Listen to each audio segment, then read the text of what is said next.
real estate. Am I right? Everyone's talking about it, the news, social media, it's everywhere.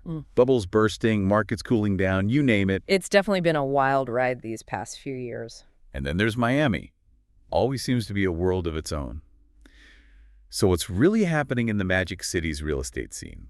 That's what we're diving into today. We've got some really interesting info from you all on this, specifically focusing on Miami. Right, because we keep hearing these whispers about Miami like it's immune to the slowdown everyone else is talking about. Exactly.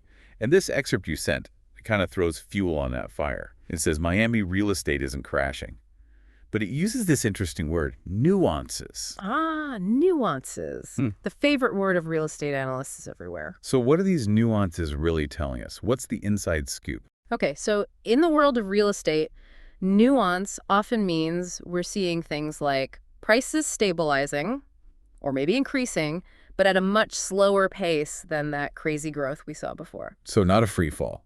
No, not a crash, and definitely not a bubble bursting. More like, what, a roller coaster finally leveling out after a big drop? Yeah, that's a great way to put it. It's more like the market is taking a breather, adjusting to a new reality. And the interesting thing is, even with these adjustments, the luxury sector in Miami still going strong. Luxury. Now, we're talking Miami luxury here. That probably means something a little different than, say, luxury in other parts of the country. Oh, absolutely. Think Miami Beach waterfront condos with those killer views.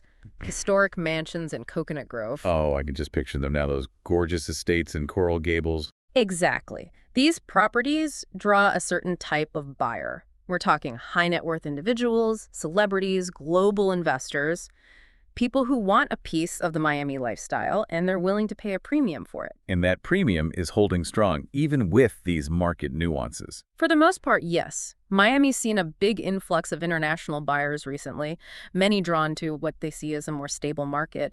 And let's not forget, the inventory of these high-end properties, well, it's limited. Basic economics, limited supply, high demand, prices stay strong. Makes sense. But this excerpt you sent, it did mention some sellers are lowering their asking prices, even in the luxury market. Does that mean the buyers now have the upper hand? It's not quite that simple. Yes, we're seeing some price adjustments, especially for properties where the seller maybe aimed a little high initially. So the sellers who maybe got caught up in the hype a bit? You got it. They're starting to realize they might need to be a little more realistic. So what should people be paying attention to if they want to understand what's really happening? Keep an eye on the selling price per square foot. That's going to tell you the real story. Break that down for us. Why is that the number to watch? Think of it like this. Selling price per square foot tells you how much buyers are actually willing to pay for each square foot of space, regardless of how big the condo is or how fancy the pool is. So a mansion could have a huge price cut that makes headlines. But when you look at the price per square foot, it might not be that big of a drop.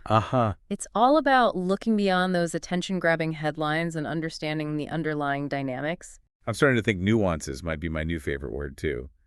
So, to sum it all up, Miami's market, especially that luxury scene, is still strong, but things are definitely shifting to a more balanced, maybe less frantic pace. Exactly. Miami real estate is still hot. It's just finding a steadier temperature. And that could be the new normal for a while. Which begs the question, if this is the new normal for Miami's luxury market, how will it impact other parts of the city?